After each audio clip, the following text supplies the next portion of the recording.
Hi hello ನಮಸ್ತೆ. Guarantee ಸ್ಪೆಷಲ್ಗೆ ಸ್ವಾಗತ. ನಾನು ಪ್ರಭುದೇವ್. ಅಪ್ಪನ ಹಾದಿಯಲ್ಲೇ ಮಗನ ನಡೆ. ಹುಟ್ಟು ಹೋರಾಟಗಾರನ ಪುತ್ರ ರೈತ ಹೋರಾಟಕ್ಕೆ ಧುಮುಕಿದ್ದು ಯಾಕೆ? ಕುಂದಾನಗರಿಯ ಕಬ್ಬಿನ ಕಿಚ್ಚಿಗೆ ವಿಜಯೇಂದ್ರ ಬಲ. ಅಂದು ಯಡಿಯೂರಪ್ಪ, ಇಂದು BY ವಿಜಯೇಂದ್ರ. ರೈತರ ಪರ ನಿಲ್ಲಲು ಹುಟ್ಟು ಹಬ್ಬವನ್ನೇ ಮರೆತ ಜೂನಿಯರ್ ರಾಜಾ ಹುಲಿ. ತಂದೆಯಂತೆ ಬಿಜೆಪಿಯ ಫೈರ್ ಬ್ರ್ಯಾಂಡ್ ಆಗ್ತಾರಾ BY ವಿಜಯೇಂದ್ರ? ಅಪ್ಪನ ಹೋರಾಟದ ಗುಣವೇ ಸುಪುತ್ರನಿಗೆ ಬಳುವಳಿಯಾಗಿ ಬಂತ? ಇದೇ ಈ ಹೊತ್ತಿನ ವಿಶೇಷ.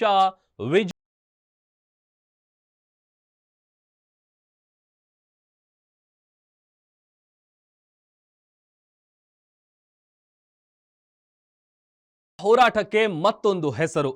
ಹೋರಾಟದೊಂದಿಗೆ ಗುರುತಿಸಿಕೊಂಡು ಹೋರಾಟಗಳನ್ನೇ ತಮ್ಮ ರಾಜಕೀಯ ಹೆಜ್ಜೆಯ ಗುರುತನ್ನಾಗಿ ಮಾಡಿಕೊಂಡು ವಿಧಾನಸೌಧದ ಮೆಟ್ಟಿಲು ಏರಿದ್ದು ರಾಜಾಹುಲಿ ಯಡಿಯೂರಪ್ಪ. ಈಗ ಅಪ್ಪನಂತೆಯೇ ಅವರ ಸುಪುತ್ರ ಕೂಡ ರೈತಪರ ಹೋರಾಟದಲ್ಲಿ ಗುರುತಿಸಿಕೊಂಡು ರೈತ ನಾಯಕ ಅನ್ನೋ ಪಟ್ಟವನ್ನ ಪಡೆಯಲು ಹೊರಟಿದ್ದಾರೆ. ಅಪ್ಪ ಹಾಕಿದ ಹಾದಿಯಲ್ಲಿಯೇ ನಡೆಯುತ್ತಿರುವ BY ವಿಜಯೇಂದ್ರ ಈಗ ಬೆಳಗಾವಿಯಲ್ಲಿ ಅಬ್ಬರಿಸುತ್ತಿದ್ದಾರೆ. ಇದು BY ವಿಜಯೇಂದ್ರ ಗತ್ತಿಗೆ ಮತ್ತೊಂದು ಶಕ್ತಿ ತಂದುಕೊಟ್ಟಿದೆ. ಅಪ್ಪನಂತೆ ಸುಪುತ್ರನು ಹೋರಾಟಕ್ಕೆ ಧುಮುಕಿದ್ದು ಯಾಕೆ? ವಿಜಯೇಂದ್ರ ಶಕ್ತಿ ಏನು? ಯಡಿಯೂರಪ್ಪ ಈಗಲೂ ಬಿಜೆಪಿಗೆ ಯಾಕೆ ಅನಿವಾರ್ಯ? ಈ ಎಲ್ಲದರ ಬಗ್ಗೆ ನೋಡೋಣ ಬನ್ನಿ.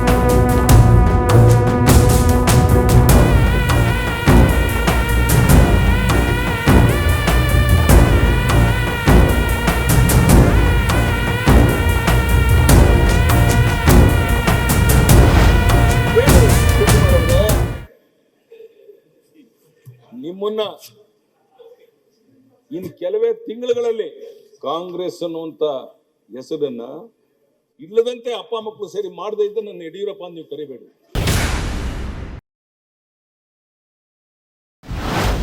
ಅವನ್ರಿ ನಾಲಾಯಕ್ ಸಂತೋಷ್ ಅವನ ಬಗ್ಗೆ ಯಾಕ್ರಿ ಮಾತಾಡ್ತೀರಿ? ರಾಜ್ಯದ ಮುಖ್ಯಮಂತ್ರಿಗಳು ಎಷ್ಟು ಬೇಜವಾಬ್ದಾರಿಯಿಂದ ನಡ್ಕೊಳ್ತಾ ಇರ್ತಕ್ಕಂಥ ಸಂದರ್ಭದಲ್ಲಿ ಯಾವ ಸಂತೋಷ್ ಲಾಡ್ ಬಗ್ಗೆ ಮಾತಾಡ್ತೀರಿ? ಇದೇ ರೀತಿ ಹೇಳಿಕೆಯನ್ನ ಕೊಡ್ತಾ ಇರಲಿ, ಹೆಣ್ಮಕ್ಳ ಬಡಗಿ ತಗೊಂಡು ಬಾರಿಸ್ತಾರೆ ಅವ್ರಿಗೆ. ಇನ್ನೂ ಇಂಥ 100 ಕೇಸ್ ಹಾಕಲಿ, ಎದುರಿಸೋ ಶಕ್ತಿ ಇದೆ, ಎದುರಿಸಿದ್ದೇನೆ, ಅದರಿಂದ ಎಲ್ಲ ಹೊರಬರ್ತೇನೆ. ನಾನು ಪ್ರಾಮಾಣಿಕನಿದ್ದೇನೆ ಅನ್ನೋದನ್ನು ಸಾಬೀತು ಮಾಡ್ತೇನೆ. ಮತ್ತು ಬರುವಂಥ ವಿಧಾನಸಭಾ ಚುನಾವಣೆಯಲ್ಲಿ 150ಕ್ಕೂ ಹೆಚ್ಚು ಕ್ಷೇತ್ರವನ್ನು ಗೆಲ್ಲಿಸಿ ನೀವು ವಿರೋಧ ಪಕ್ಷದಲ್ಲಿ ಕುಂತ್ಕೊಳ್ಳೋಂಗೆ ಮಾಡುವಂಥದ್ದು ನನ್ನ ಜವಾಬ್ದಾರಿ. ನಾನು ಘೋಷಣೆ ಮಾಡಿದ್ದೆ, ನೀವು ಮಾಡಿ.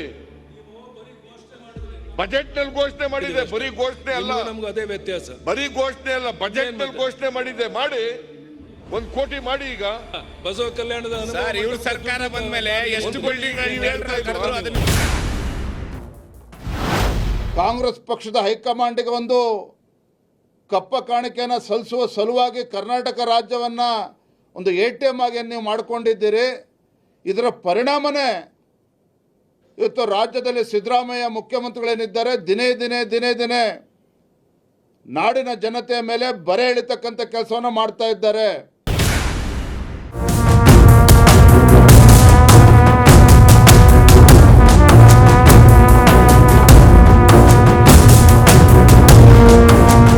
ತಂದೆಯ ಹಾದಿಯಲ್ಲಿ ಮಕ್ಕಳು ಬೆಳೆಯಬಹುದು, ತಂದೆಯನ್ನ ಆದರ್ಶವಾಗಿಸಿಕೊಳ್ಳಬಹುದು. ಆದರೆ ತಂದೆಯ ಖದರ್ನಲ್ಲಿಯೇ ಅವರಿಗೆ ಪರ್ಯಾಯ ನಾಯಕರಾಗಿ ಬೆಳೆಯುವಲ್ಲಿ ಅನೇಕ ಕ್ಷೇತ್ರಗಳಲ್ಲಿ ಅನೇಕ ಜನರು ವಿಫಲರಾಗಿದ್ದು ನಮ್ಮ ಕಣ್ಮುಂದೆಯೇ ಇದೆ. ಆದರೆ ಮಾಜಿ CM ಯಡಿಯೂರಪ್ಪ ಪುತ್ರ BY ವಿಜಯೇಂದ್ರ ಇದಕ್ಕೆ ಆರೋಪ ಅನ್ನಿಸುವಂತೆ ಇತ್ತೀಚೆಗೆ ರಾಜ್ಯ ರಾಜಕಾರಣದಲ್ಲಿ ಬೆಳೆಯುತ್ತಿದ್ದಾರೆ. ಹುಟ್ಟು ಹೋರಾಟಗಾರ, ರೈತ ಎಂಬ ಖ್ಯಾತಿ ಪಡೆದ, ಜನಮನ್ನಣೆ ಪಡೆದ BS ಯಡಿಯೂರಪ್ಪ ಮಾದರಿಯಲ್ಲಿಯೇ BY ವಿಜಯೇಂದ್ರ ಕೂಡ ಅಬ್ಬರಿಸುತ್ತಿರೋದು ಇತ್ತೀಚೆಗೆ ನಮಗೆ ದಟ್ಟವಾಗಿ ಕಾಣಿಸುತ್ತಿದೆ.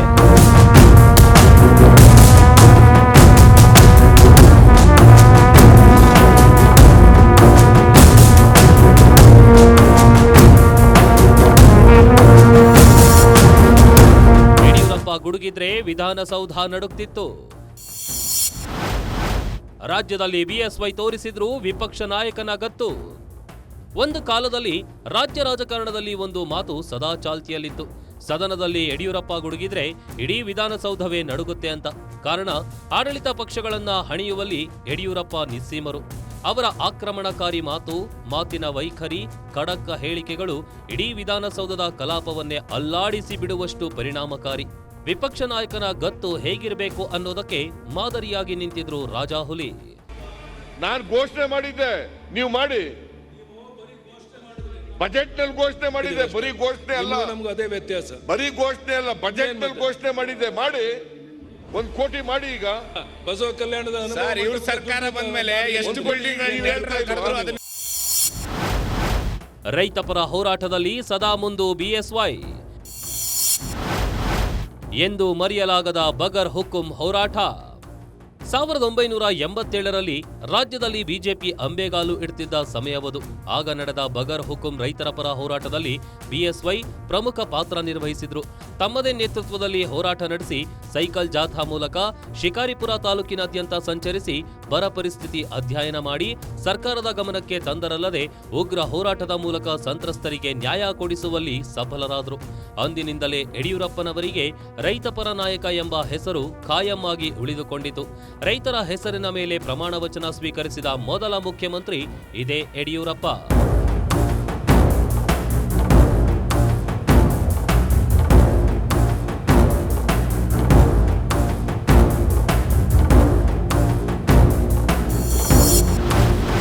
ತಂದೆ ನಡೆದ ಹಾದಿಯಲ್ಲೇ ವಿಜಯೇಂದ್ರ ಸವಾರಿ. ಕುಂದಾನಗರಿ ರೈತ ಹೋರಾಟದಲ್ಲಿ ಬಿಎಸ್ವೈ ಪುತ್ರ. ಯಡಿಯೂರಪ್ಪ ಕೇವಲ ಬಗರ್ ಹುಕುಂ ಅಲ್ಲ, ಅನೇಕ ರೈತಪರ ಹೋರಾಟಗಳಲ್ಲಿ ಭಾಗಿಯಾಗಿದ್ದಾರೆ. ರೈತರಿಗೆ ನ್ಯಾಯ ಕೊಡಿಸುವಲ್ಲಿ ಸಫಲರೂ ಆಗಿದ್ದಾರೆ. ಈಗ ಅದೇ ಹಾದಿಯಲ್ಲಿ ಸಾಗುತ್ತಿದ್ದಾರೆ ಯಡಿಯೂರಪ್ಪ ಕಿರಿಯ ಪುತ್ರ ಬಿವೈ ವಿಜಯೇಂದ್ರ. ಬೆಳಗಾವಿಯಲ್ಲಿ ಹೊತ್ತಿರುವ ಕಬ್ಬು ಬೆಳೆಗಾರರ ಆಕ್ರೋಶದ ಕಿಚ್ಚಿಗೆ ಬಿವೈ ವಿಜಯೇಂದ್ರ ಬಲ ಸಿಕ್ಕಿದೆ. ಬೆಳಗಾವಿಗೆ ಧಾವಿಸಿದ ಜೂನಿಯರ್ ರಾಜಾ ಹುಲಿ ಸರ್ಕಾರದ ವಿರುದ್ಧ ಗುಡುಕ್ತಿದ್ದಾರೆ. ನಾನಿಲ್ಲಿ ಶಿಕಾರಿಪುರ ಕ್ಷೇತ್ರದ ಶಾಸಕನಾಗಿಯೇ ಬಂದಿಲ್ಲ, ರಾಜ್ಯ ಭಾರತೀಯ ಜನತಾ ಪಾರ್ಟಿ ಅಧ್ಯಕ್ಷನಾಗಿ ಬಂದಿಲ್ಲ. ಅದರ ಬದಲಾಗಿ ಈ ನಾಡು ಕಂಡಂತ ಅಪ್ರತಿಮ ಹೋರಾಟಗಾರ, ರೈತ ನಾಯಕ ಸನ್ಮಾನ್ಯ BS ಯಡಿಯೂರಪ್ಪನವರ ಮಗನಾಗಿ ಇವತ್ತು ಹೋರಾಟಕ್ಕೆ ನಿಮ್ ಜೊತೆ ಬಂದಿದ್ದೇನೆ. ರೈತ ನಾಯಕರ ಮಗನಾಗಿ ಹೋರಾಟಕ್ಕೆ ನಾನು ಬಂದಿದ್ದೇನೆ. ನಾನು ಈ ವೇದಿಕೆ ಮೂಲಕ ರಾಜಕಾರಣವನ್ನ ಮಾತನಾಡೋದಕ್ಕೆ ಇಷ್ಟಪಡೋದಿಲ್ಲ. ಆದ್ರೆ ಹೋರಾಟಕ್ಕೆ ನಾನು ಕೂಡ ನಿಮ್ ಜೊತೆ ತುಮಕಿದ್ದೇನೆ ಅಂತ ಹೇಳಿದ್ರೆ, ಈ ನಾಡಿಗೆ 2 ತುತ್ತು ಅನ್ನವನ್ನ ಕೊಡ್ತಕ್ಕಂತ ರೈತರ ಪರವಾಗಿನ ಹೋರಾಟಕ್ಕೆ ತುಮಕಿದ್ದೇನೆ ವಿನಃ ಸಕ್ಕರೆ ಕಾರ್ಖಾನೆಗಳ ಮಾಲೀಕರ ಪರವಾಗಿ ವಕಾಲತ್ತು ವಹಿಸಿಕೊಂಡ ಇಲ್ಲಿ ಬಂದಿಲ್ಲ. ಅದೇ ಖದರ್, ಅದೇ ಪವರ್. ಯಡಿಯೂರಪ್ಪ ಹೇಗೆ ಗುಡುಕ್ತಿದ್ರೋ ಅದೇ ಗತ್ತಿನಲ್ಲಿ ಬೆಳಗಾವಿಯಲ್ಲಿ ವಿಜಯೇಂದ್ರ ರೈತರ ಪರ ನಿಂತಿದ್ದಾರೆ. ಸರ್ಕಾರಕ್ಕೆ ಚಾಟಿ ಏಟು ಬೀಸ್ತಿದ್ದಾರೆ. ನಾನಿಲ್ಲಿ ಬಿಜೆಪಿ ರಾಜ್ಯಾಧ್ಯಕ್ಷನಾಗಿ ಬಂದಿಲ್ಲ, ಬಿಜೆಪಿ ನಾಯಕನಾಗಿಯೂ ಬಂದಿಲ್ಲ, ರಾಜಕಾರಣ ಮಾಡಲಂತೂ ಬಂದೇ ಇಲ್ಲ. ಒಬ್ಬ ಅಪ್ರತಿಮ ರೈತ ನಾಯಕ BS ಯಡಿಯೂರಪ್ಪನ ಮಗನಾಗಿ ಇಲ್ಲಿ ರೈತರ ಪರವಾಗಿ ನಿಲ್ಲಲು ಬಂದಿದ್ದೇನೆ ಅಂತ ಹೇಳುವ ಮೂಲಕ ನಾನು ಅಪ್ಪ ಹಾಕಿಕೊಟ್ಟ ಹಾದಿಯಲ್ಲಿ ನಡೆಯುತ್ತಿದ್ದೇನೆ ಅಂತ ನೇರವಾಗಿ ಹೇಳಿದ್ದಾರೆ.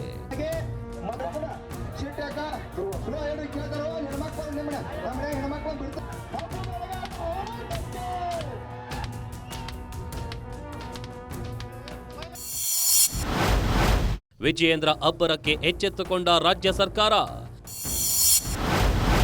ರೈತರೊಂದಿಗೆ ಸಂಧಾನದ ಮಾತುಕತೆಗೆ ಸಜ್ಜಾದ ಸರ್ಕಾರ.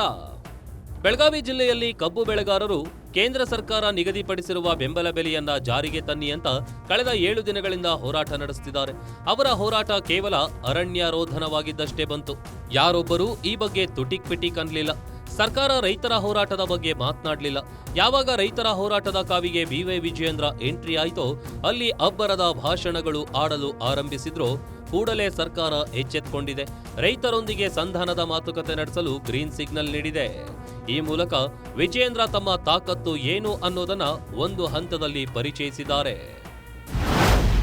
ಈ ನಾಡಿಗೆ 2 ತುತ್ತು ಅನ್ನವನ್ನ ಕೊಡ್ತಕ್ಕಂತ ರೈತನ ಬೆನ್ನೆಲುಬಿಗೆ ನಿಲ್ತಕ್ಕಂಥದ್ದು ಈ ರಾಜ್ಯದ ಪ್ರತಿಯೊಂದು ರಾಜಕೀಯ ಪಕ್ಷದ ಆದ್ಯ ಕರ್ತವ್ಯ.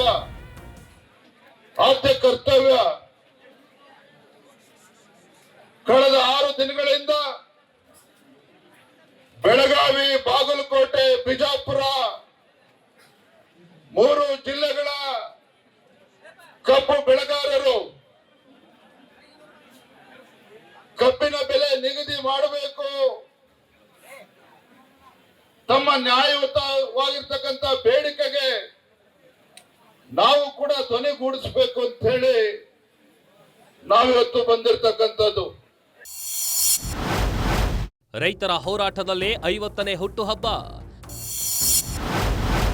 ರಾಜ್ಯದ ನಿರ್ಲಕ್ಷ್ಯ ಧೋರಣೆಗೆ ವಿಜಯೇಂದ್ರ ಕಿಡಿ. ನವೆಂಬರ್ 5ಕ್ಕೆ ಬಿವೈ ವಿಜಯೇಂದ್ರ ಹುಟ್ಟುಹಬ್ಬ. ಬುಧವಾರ ವಿಜಯೇಂದ್ರ 50ನೇ ವರ್ಷಕ್ಕೆ ಕಾಲಿಟ್ಟಿದ್ದಾರೆ. ತಮ್ಮ ಹುಟ್ಟುಹಬ್ಬದ ದಿನವನ್ನ ರೈತರ ಹೋರಾಟದಲ್ಲಿಯೇ ಕಳೆದಿದ್ದಾರೆ. ಈ ಮೂಲಕ ರಾಜಕೀಯ ಬದ್ಧತೆ, ವಿಪಕ್ಷದಲ್ಲಿರುವ ಒಬ್ಬ ನಾಯಕನ ಜವಾಬ್ದಾರಿಯನ್ನ ಮೆರೆದಿದ್ದಾರೆ.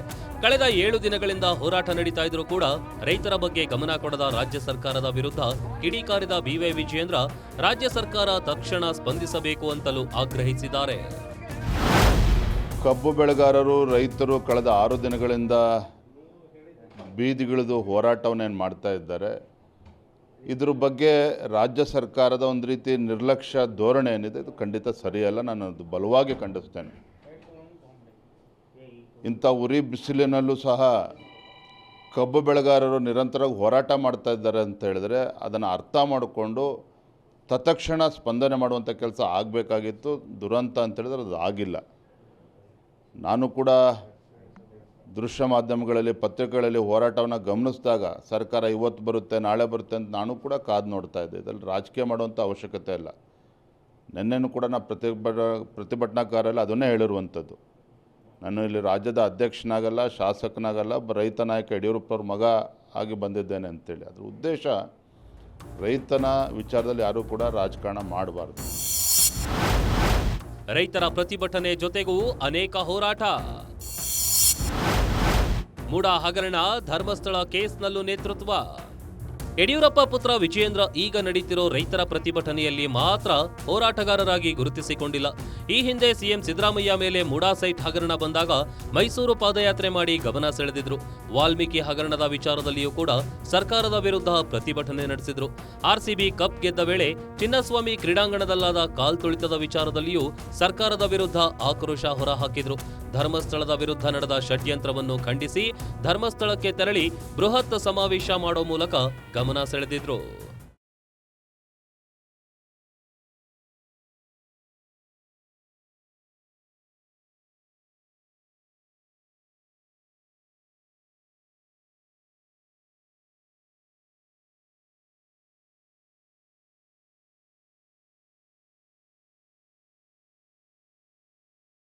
ಬಿವೈ ವಿಜಯೇಂದ್ರ ಹೀಗೆ ರಾಜ್ಯಾದ್ಯಂತ ಹಲವು ಹೋರಾಟಗಳಲ್ಲಿ ಭಾಗಿಯಾಗ್ತಿದ್ದಾರೆ.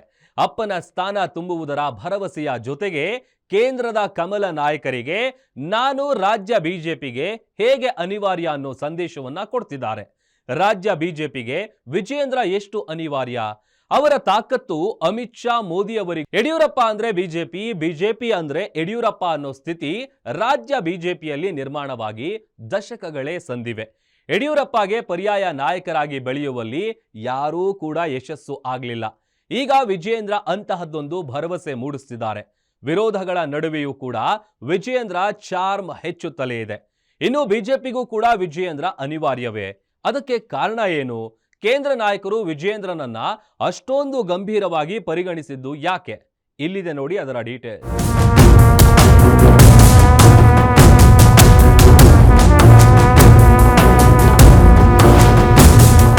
ಬಿಜೆಪಿಯಲ್ಲಿ ಯಡಿಯೂರಪ್ಪ ನೆರಳು ಇಲ್ಲದೆ ಗೆಲುವು ಕೂಡ ಕಷ್ಟ ಅನ್ನೋದು ಹಲವು ಬಾರಿ ಸಾಬೀತಾಗಿದೆ.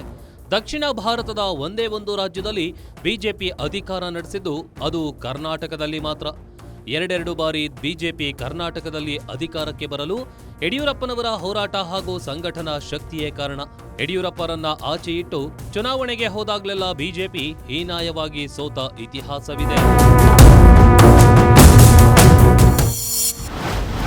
2013ರಲ್ಲಿ ಬಿಜೆಪಿ ತೊರೆದ ಯಡಿಯೂರಪ್ಪ 50 ಸ್ಥಾನ ಗಳಿಸಲು ಪರದಾಡಿದ ರಾಜ್ಯ ಬಿಜೆಪಿ.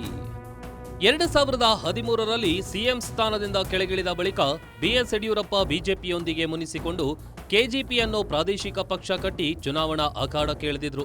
ಇದರ ಪರಿಣಾಮವಾಗಿ ಬಿಜೆಪಿಗೆ ದೊಡ್ಡ ಹೊಡೆತ ಬಿದ್ದಿತ್ತು. ಹಿಂದಿನ ಚುನಾವಣೆಯಲ್ಲಿ 110 ಸೀಟುಗಳನ್ನ ಹೊಂದಿದ್ದ ಬಿಜೆಪಿ 2013ರ ವಿಧಾನಸಭಾ ಚುನಾವಣಾ ಫಲಿತಾಂಶ ಬಂದಾಗ 40 ಸೀಟ್ಗಳಿಗೆ ಕುಸಿದಿತ್ತು. ಬಳಿಕ 2014ರಲ್ಲಿ ನರೇಂದ್ರ ಮೋದಿ ಪಿಎಂ ಕ್ಯಾಂಡಿಡೇಟ್ ಎಂದು ಘೋಷಣೆಯಾದಾಗ ಯಡಿಯೂರಪ್ಪರನ್ನ ವಾಪಸ್ ಬಿಜೆಪಿಗೆ ಕರೆತರಲಾಯಿತು. 2018ರ ಚುನಾವಣೆಯಲ್ಲಿ ಬಿಜೆಪಿ 103 ಸೀಟ್ ಗೆಲ್ಲುವ ಮೂಲಕ ಅತಿ ದೊಡ್ಡ ಪಕ್ಷವಾಗಿ ಹೊರಹೊಮ್ಮಿತ್ತು.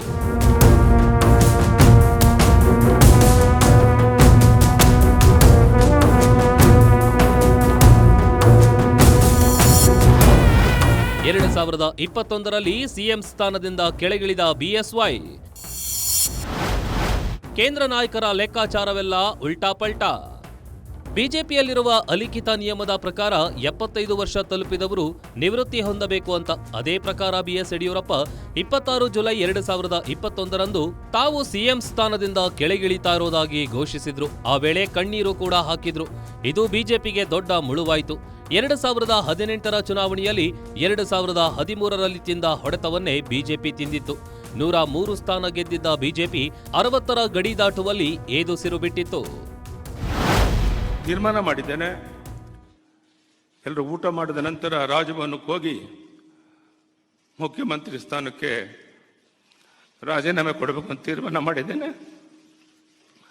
ದುಃಖದಿಂದಲ್ಲ, ಸಂತೋಷದಿಂದ, ಖುಷಿಯಿಂದ 75 ವರ್ಷ ದಾಟದಂಥ ಯಡಿಯೂರಪ್ಪನಿಗೆ ಮತ್ತೆ 2 ವರ್ಷ ಮುಖ್ಯಮಂತ್ರಿಯಾಗಿ ಮುಂದುವರಿಕೆ ಮಾಡಿಕೊಟ್ಟಂಥ ಪ್ರಧಾನಿ ನರೇಂದ್ರ ಮೋದಿ ಅವರಿಗೆ, ಅಮಿತ್ ಶಾ ಅವರಿಗೆ, ನಡ್ಡಾ ಅವರಿಗೆ ಶಬ್ದಗಳಲ್ಲಿ ಅಭಿನಂದನೆ ಸಲ್ಲಿಸಬೇಕಾಗುವುದು. ಯಾವಾಗ ಯಡಿಯೂರಪ್ಪ ಕಣ್ಣೀರಿಟ್ಟು ಸಿಎಂ ಸ್ಥಾನಕ್ಕೆ ರಾಜೀನಾಮೆ ನೀಡಿದ್ರು, ಬಳಿಕ ಬಿಜೆಪಿ ಸರ್ಕಾರ 3 ವರ್ಷ ಬೊಮ್ಮಾಯಿ ನೇತೃತ್ವದಲ್ಲಿ ಅಧಿಕಾರ ಪೂರ್ಣಗೊಳಿಸಿತು. ಆದರೆ ಬಿಎಸ್ವೈ ಕುಟುಂಬವನ್ನ ಆಚೆ ಇಟ್ಟು ಅಧಿಕಾರಕ್ಕೆ ಬರಬೇಕು ಎಂಬ ಕೆಲವರ ಹಂಬಲ ಉಲ್ಟಾ ಹೊಡೆದಿತ್ತು. ಅದು ಕೆಲವೇ ದಿನಗಳಲ್ಲಿ ಕೇಂದ್ರ ನಾಯಕರಿಗೂ ಅರ್ಥವಾಗತೊಡಗಿತು. ಯಡಿಯೂರಪ್ಪನವರು ಹೊರಗಿಟ್ಟು ಚುನಾವಣೆ ಮಾಡಲು ಸಜ್ಜಾಗಿದ್ದ ಬಿಜೆಪಿ ರಾಜ್ಯ ರಾಜಕಾರಣ ಕೊನೆಗೆ ಯಡಿಯೂರಪ್ಪ ಮನೆಯ ಸುತ್ತಲೇ ಗಿರಕಿ ಹೊಡೆಯತೊಡಗಿತು. ಆದರೂ ಕೂಡ ಬಿಜೆಪಿ ಅಂದುಕೊಂಡಂತೆ ಅಧಿಕಾರಕ್ಕೆ ಬರಲು ಸಾಧ್ಯವಾಗಲಿಲ್ಲ.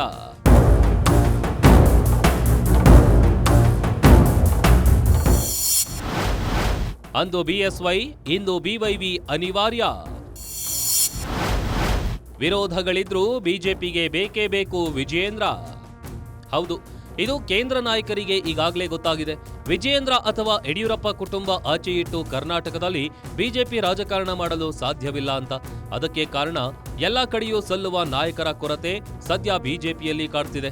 ಹಾಗೆ ಎಲ್ಲಾ ಕಡೆ ಸಲ್ಲುವ ನಾಯಕತ್ವದ ಗುಣ ವಿಜಯೇಂದ್ರ ಬಳಿ ಇದೆ ಅನ್ನೋ ಸತ್ಯ ಕೇಂದ್ರ ಬಿಜೆಪಿ ನಾಯಕರಿಗೆ ಅರಿವು ಇರುವ ಕಾರಣದಿಂದಾಗಿಯೇ ಅವರು ವಿಜಯೇಂದ್ರ ಅವರಿಗೆ ಮಣೆ ಹಾಕ್ತಿದ್ದಾರೆ.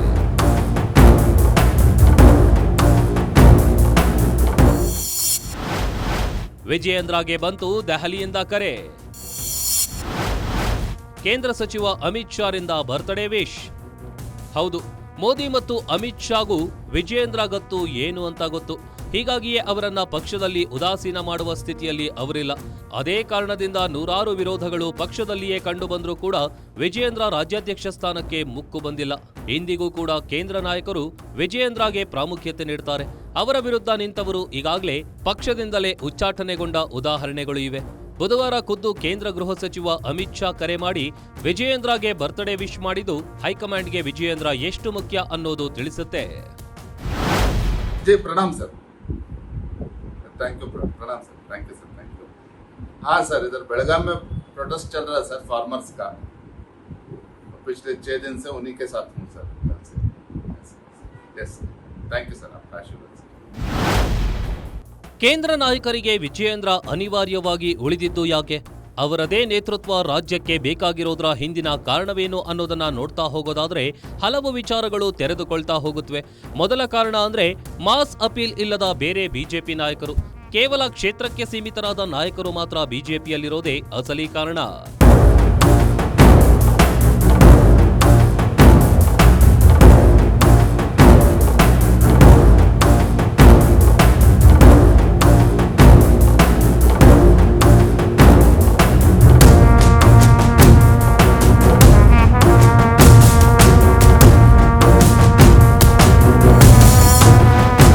ಬಿಜೆಪಿಯಲ್ಲಿಲ್ಲ ಬಿವೈವಿಗೆ ಸರಿಸಾಟಿಯಾಗುವ ನಾಯಕ. ಎಲ್ಲ ಸಮುದಾಯದ ವೋಟ್ ತರುವ ಸಾಮರ್ಥ್ಯವೂ ಇಲ್ಲ. ಯಡಿಯೂರಪ್ಪ ಎಲ್ಲ ಸಮುದಾಯಗಳನ್ನ ಸೆಳೆಯಬಲ್ಲ ನಾಯಕ. ಅವರ ಪ್ರಭಾವ ಸಹಜವಾಗಿಯೇ ಬಿವೈ ವಿಜಯೇಂದ್ರ ನಾಯಕತ್ವದ ಮೇಲೆ ಬೀರುತ್ತೆ. ಯಡಿಯೂರಪ್ಪನವರ ಮಗ ಅನ್ನೋ ಪ್ರೀತಿ ಜನರಲ್ಲಿ ಸರಳವಾಗಿ ಹುಟ್ಟುತ್ತೆ. ಅದು ಮಾತ್ರವಲ್ಲ, ವಿಜಯೇಂದ್ರಗೆ ಅವರದೇ ಆದ ಸಾಮರ್ಥ್ಯವಿದೆ, ಜನಬಲವೂ ಕೂಡ ಇದೆ. ಬಿಜೆಪಿಯಲ್ಲಿ ಅನೇಕ ಜನಪ್ರಿಯ ನಾಯಕರಿದ್ರೂ ಕೂಡ ಅವರು ದೊಡ್ಡ ಮಟ್ಟದಲ್ಲಿ ಸೆಳೆಯುವ ಸಾಮರ್ಥ್ಯವನ್ನ ಹೊಂದಿಲ್ಲ. ಅವರ ಬಲ ಅವರ ಕ್ಷೇತ್ರದ ಆಚೆಗೆ ಪ್ರಭಾವ ಬೀರುವುದಿಲ್ಲ. ಆದರೆ ವಿಜಯೇಂದ್ರಗೆ ಇದು ಸಾಧ್ಯ. ಎಲ್ಲ ಸಮುದಾಯಗಳ ಎಲ್ಲ ಕ್ಷೇತ್ರಗಳ ಮತದಾರರ ಮೇಲೆ ಪ್ರಭಾವ ಬೀರಬಲ್ಲ ನಾಯಕತ್ವದ ಛಾತಿ ವಿಜಯೇಂದ್ರ ಬಳಿ ಇದೆ.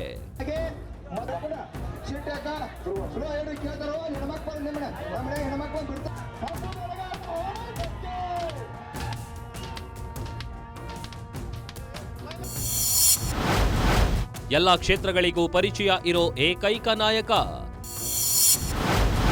ಪ್ರಬಲ ಸಮುದಾಯದ ಮತಗಳು ವಿಜಯೇಂದ್ರ ಪರ.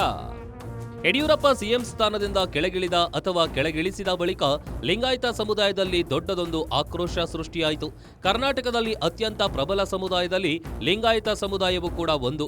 ಲಿಂಗಾಯತ ಸಮುದಾಯ ಯಡಿಯೂರಪ್ಪನವರನ್ನ ಅವರ ರಾಜಕೀಯ ಪ್ರತಿನಿಧಿ ಅಂತಲೇ ಒಪ್ಪಿಕೊಂಡಿತ್ತು. ಯಡಿಯೂರಪ್ಪ ಸಿಎಂ ಸ್ಥಾನದಿಂದ ಕೆಳಗಿಳಿದ ಬಳಿಕ ಲಿಂಗಾಯತ ಸಮುದಾಯ ಬಿಜೆಪಿಯೊಂದಿಗೆ ಮುನಿಸಿಕೊಂಡಿತ್ತು. ಅದರ ಪರಿಣಾಮವೇ ಹಿಂದಿನ ಚುನಾವಣೆಯ ಸೋಲು. ಸದ್ಯ ವಿಜಯೇಂದ್ರ ಆ ಸ್ಥಾನ ತುಂಬುವ ಹಾಗೂ ಲಿಂಗಾಯತ ಮತಗಳನ್ನ ಸರಳವಾಗಿ ಬಿಜೆಪಿಯತ್ತ ವಾಪಸ್ ತರುವ ಸಾಮರ್ಥ್ಯ ಹೊಂದಿದ್ದಾರೆ. ಕಾರಣ ರಾಜ್ಯದ 224 ಕ್ಷೇತ್ರಗಳಿಗೂ ಅತ್ಯಂತ ಹತ್ತಿರ ಹಾಗೂ ಪರಿಚಯ ಇರೋ ರಾಜ್ಯ ಬಿಜೆಪಿಯ ಏಕೈಕ ನಾಯಕ ಅಂದ್ರೆ ಅದು ವಿಜಯೇಂದ್ರ ಮಾತ್ರ. ಉಳಿದ ಲಿಂಗಾಯತ ಸಮುದಾಯದ ನಾಯಕರು ಬಿಜೆಪಿಯಲ್ಲಿದ್ರೂ ಕೂಡ ಅವರಿಗೆ ವಿಜಯೇಂದ್ರಗೆ ಇರುವ ಮಾಸ್ ಅಪೀಲ್ ಇಲ್ಲ. ಎಲ್ಲಾ ಕ್ಷೇತ್ರಗಳ ಮೇಲೂ ಪ್ರಭಾವ ಬೀರುವ ನಾಯಕತ್ವದ ಗುಣ ಇಲ್ಲ. ಹೀಗಾಗಿ ಹೈಕಮಾಂಡ್ಗೆ ವಿಜಯೇಂದ್ರ ಅನಿವಾರ್ಯವಾಗಿ ಕಾಣ್ತಾರೆ.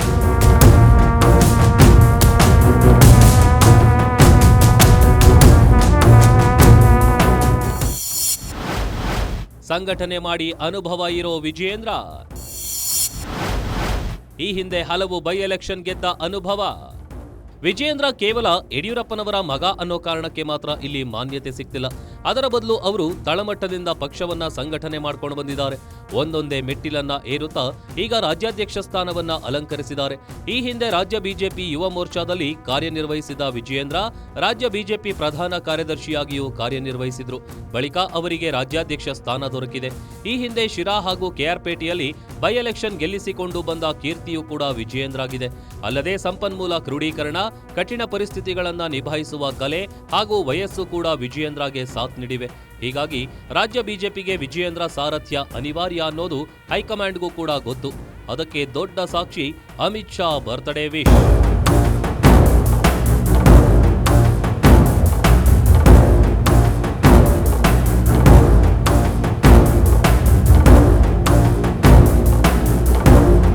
ರೈತ ಹೋರಾಟದಿಂದಲೇ ಯಡಿಯೂರಪ್ಪ ರಾಜಕೀಯ ಕ್ಷೇತ್ರದಲ್ಲಿ ಖ್ಯಾತಿ ಪಡೆದವರು. ಈಗ ಅವರ ಸುಪುತ್ರ ಬೆಳಗಾವಿಯಲ್ಲಿ ರೈತರ ಜೊತೆ ನಿಲ್ಲುವುದರ ಮೂಲಕ ಯಡಿಯೂರಪ್ಪಗೆ ನಾನೇ ಪರ್ಯಾಯ ನಾಯಕ ಅನ್ನೋ ಸಂದೇಶವನ್ನ ಕೊಟ್ಟಿರೋದಂತೂ ಸತ್ಯ. ಇದು ಸ್ವಪಕ್ಷದಲ್ಲೇ ಇರುವ ವಿರೋಧಿಗಳಿಗೆ ನಡುಕ ಹುಟ್ಟಿಸಿರೋದು ಸತ್ಯ. ಇದಾಗಿತ್ತು ಈ ಹೊತ್ತಿನ ಗ್ಯಾರಂಟಿ ಸ್ಪೆಷಲ್. ನೋಡ್ತಾ ಇರಿ ಗ್ಯಾರಂಟಿ ನ್ಯೂಸ್, ಸುದ್ದಿ ಖಚಿತ, ನ್ಯಾಯ ನಿಶ್ಚಿತ.